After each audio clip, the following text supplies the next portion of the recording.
Now, every one of you guys should have at least read one Reincarnation manhwa.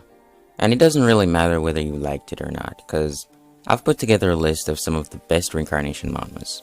So enjoy the video. I became a renowned family sword prodigy.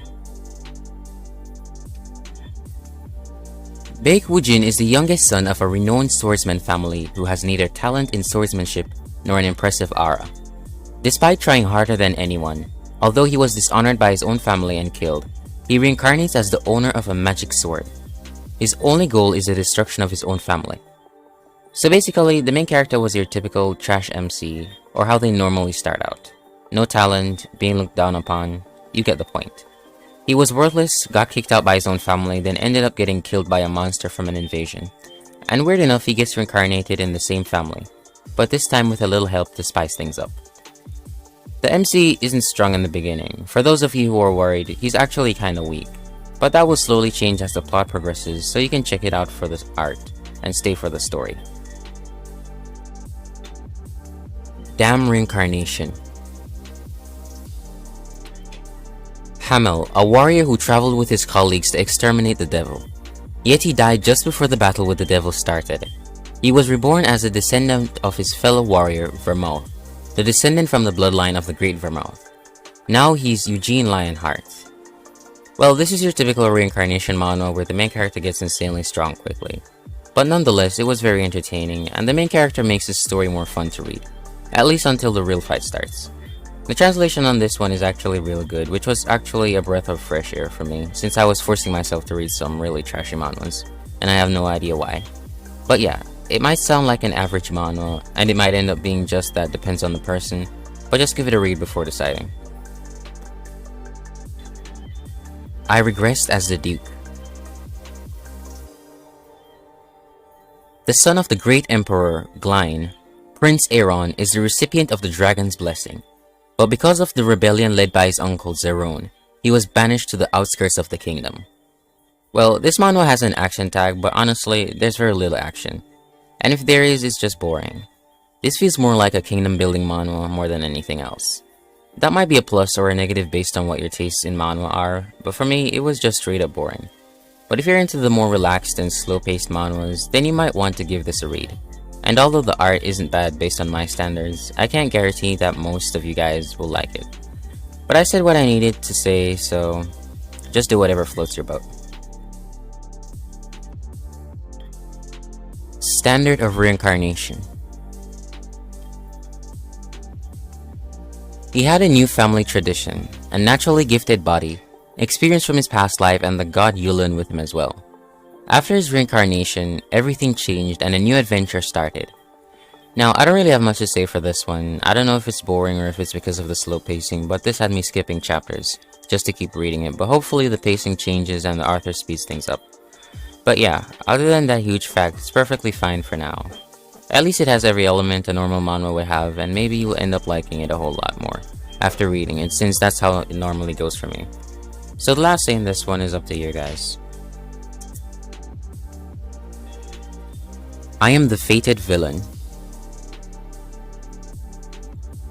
A transmigrator awoke in the world of martial arts and became the villain named Gu Chang. His goal is to harvest the luck of those called the Son of Fate in order to become the strongest.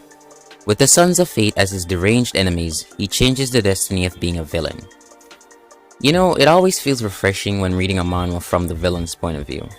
Heroes are so outdated these days, and who said the villain can't be good? Just in a bad way. And that's exactly what you're going to get from this manhwa. The situations that the main character always gets caught up in can be rather funny at times, and best of all, he's not a sucker for cute, useless ladies. Well, maybe sometimes, but it's not as bad as in other manhwas. Well, you get the picture. Overall, it's a decent manhwa with great story development, and yes, of course, the art is pretty decent as well, so you don't have to worry about torturing your eyes when reading this one. The Book of Lagir. This is just... oh boy. Okay, I'm gonna be honest. When I first read the description and checked out the first few chapters, I was like, hell yeah, this is some good shit. But man, was I wrong. Now, I don't know what future chapters of this manhwa is going to be like, but for right now, it's kinda cringy and boring. And I don't even feel bad about saying that. The art was great, I'll give it credit for that. But for a manhwa with such a good art, the story just feels bland, man. It needed a little more sauce to it, or something to make it stand out. And maybe I'm being a little too honest here, but it is what it is. And I'm sure you have people out there that likes these kind of stories, so I guess it's not all that bad. Duke Pendragon.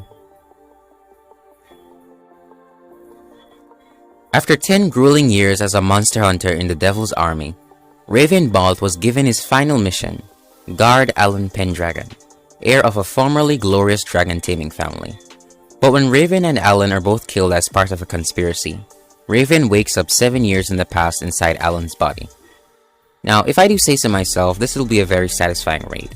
The main character is what you'd expect him to act like, which is very rare these days. And if that doesn't interest you and you're just here for the action, then there's a lot of that too, so you can forget about sleeping tonight, since you'll be binge reading this. And for those of you who didn't sleep the night before, you might gonna need some coffee. The manhwa itself is just interesting, and for once it kind of feels like the side characters aren't just side characters, and actually add some meaningful value to the story. So yeah, it's a good read. Return of the 8th Class Mage. As a powerful 8th Class Mage, Ian Page took countless innocent lives under the orders of Emperor Ragnar, a close friend and ruler of the Green River Empire.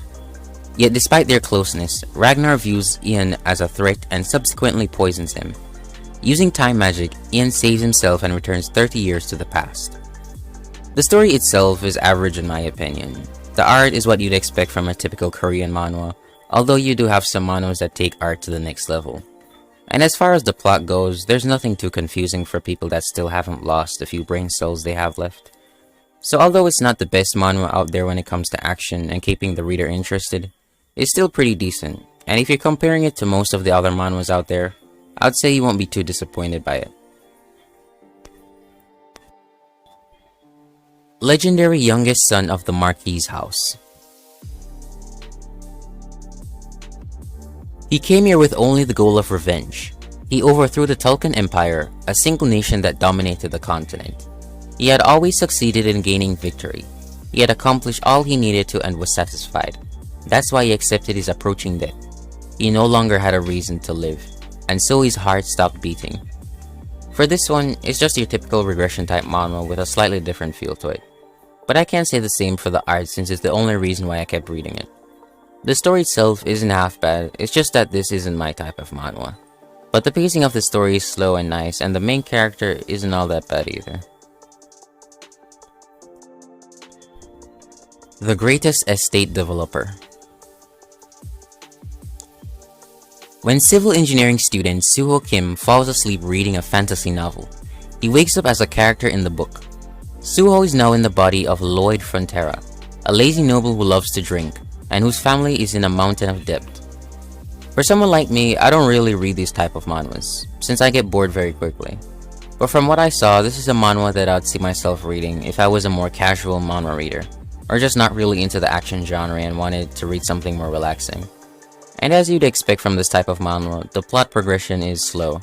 But unlike other manhwas, this one uses different aspects of building, and just doing business in general, and kind of sneaks in a few interesting things that maybe you've never heard about or never knew to keep you interested.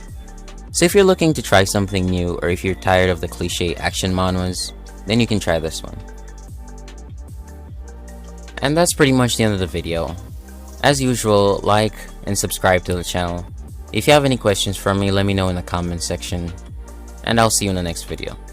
Peace.